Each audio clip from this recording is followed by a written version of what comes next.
I'm Adin, and I have to talk about something that's pissing me off a huge amount in the Legion beta at the moment. And it's the Brewmaster spec and Monk class in general. It's utterly void of creativity and flavor. The continuous butchering it suffered ever since it was introduced in Mists of Pandaria has finally destroyed it entirely. And I have to tell you the truth. Every time I talk about this class in a negative light, I get a lot of dislikes and negative comments, and it's the case for anyone that talks negatively about anything in Legion, and I'm absolutely sick of it. If the bigger WoW YouTubers can't do so because they are protecting their livelihood, well, at least I can, since I get piss poor money for this. So here goes. Besides being simplified and streamlined to infinity, its base design is utter shit and doesn't make any sense whatsoever. But just looking at the action bars, you might get the impression that most of the stuff you used to have is still there. But really nothing is left. Let's go through every skill and see what we got. And don't worry, it won't last long. Okay, so Tiger Palm. Attack with the palm of your hand, dealing 30k DPS. Cool.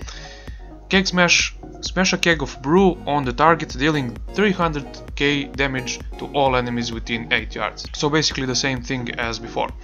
Breath of Fire. Breathe 60k damage and another 60k over 8 seconds if you used Keg Smash before that. Blackout Strike, which was Blackout Kick. Strike with a blast of G energy, dealing 150k physical damage. And of course, if you pick it, you also have Rushing Jade Wind as your 5th DPS ability. So what do we have here? We have 5 abilities that do absolutely nothing else than just DPS. And you don't have G anymore, so none of them cost or generate G. The only cost you have is for Tiger Palm and Keg Smash and its energy. Why do you need energy for it if you don't have G? Well, who the fuck knows? Because Breath of Fire, Blackout Kick, Rushing Jade Wind only have a cooldown with 0 cost. Also, your Purifying Brew, Iron Skin Brew, and basically anything else doesn't cost energy. Only the Keg Smash and the Tiger Palm, which are just spammable DPS abilities that do absolutely nothing else than just DPS. Whilst before, well, I won't get into what it all used to do in Warlords and in Mists of Pandaria, because any decent monk has gone into his spell tree and just looked at what his passives do and how they interact with all their active abilities. But now, let's go and look at our passives and see what we have. We have Celestial Fortune. You have a chance equal to your critical strike to be healed for an additional 65% of your amount healed.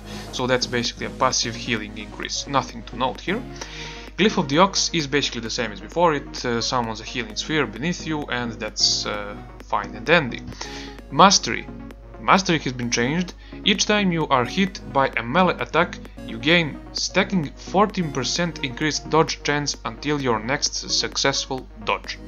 So basically, Mastery was the most important thing when tanking as a Brewmaster up until now, and now it's just another passive. Like, absolutely nothing you have to worry about ever. And finally, Stagger has remained the same. So only 4 passives, of which only Stagger contributes to your gameplay in any way. So what other abilities do we have? So we have our Paralyze, Detox and Heal. They are basically the same. We have our Provoke, Roll and Zen Meditation, which are again basically the same. Nothing has changed here. Those are secondary abilities. But what about our defensives? So we have 2 main defensives that are Iron Skin Brew and Purifying Brew. They cost nothing, they have a 20-second recharge time, 3 charges, and are instant casts. And the way they work is you cast Iron Skin Brew to delay your shaft, so you become more tankier for a while, and Purifying Brew after the Iron Skin Brew to remove all the stagger you delayed, or when you get into a pinch. By the way, Purifying Brew now clears 50% of your total damage delayed, not 100%. And that's literally, and I mean literally, the only skill cap you have with this class is just monitoring your stacks, being careful enough not to stay at 0 for long, but of course you have a fix for that, and that's Black Ox Brew, which is a talent you can take, and basically it just refreshes all your stacks. And with that ability, when I tried tanking a dungeon, you absolutely never even go to 0.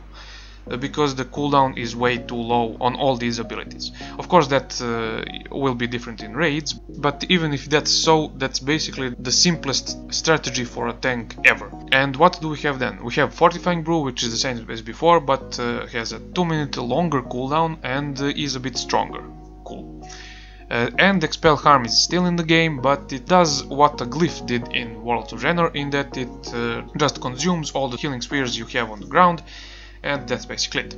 The old Expel Harm has been kind of replaced with Healing Elixir, which is now an activatable spell instead of a passive if you take it in the talent tree. So yeah, that's it. The only other thing is Exploding Keg, and that is AoE DPS ability that you get from your artifact weapon, because you needed more of those. Beside Keg Smash, Breath of Fire, Rushing Jadewind, you really needed another AoE DPS ability.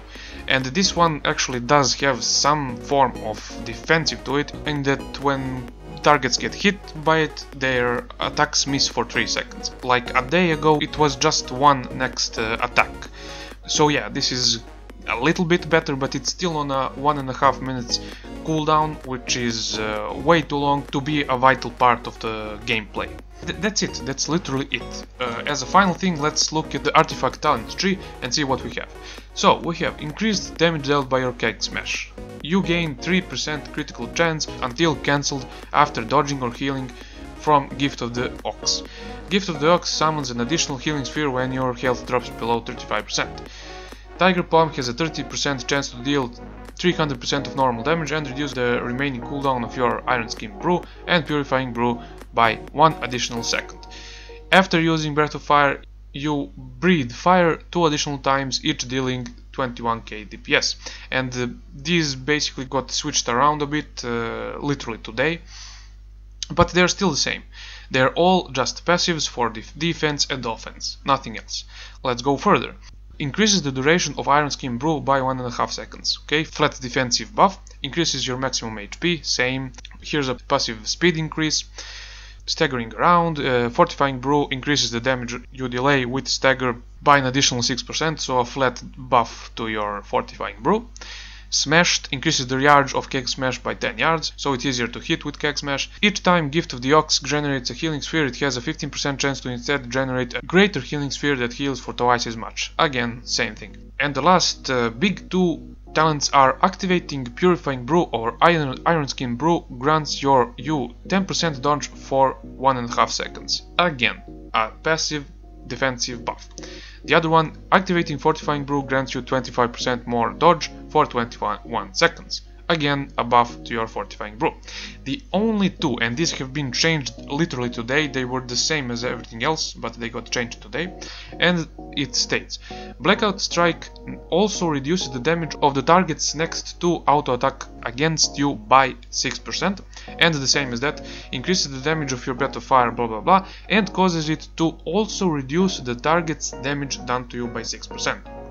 And you might think, yeah, this actually does introduce some passive you have to keep in mind, you have to use in a special way, but here's what the gameplay consists of.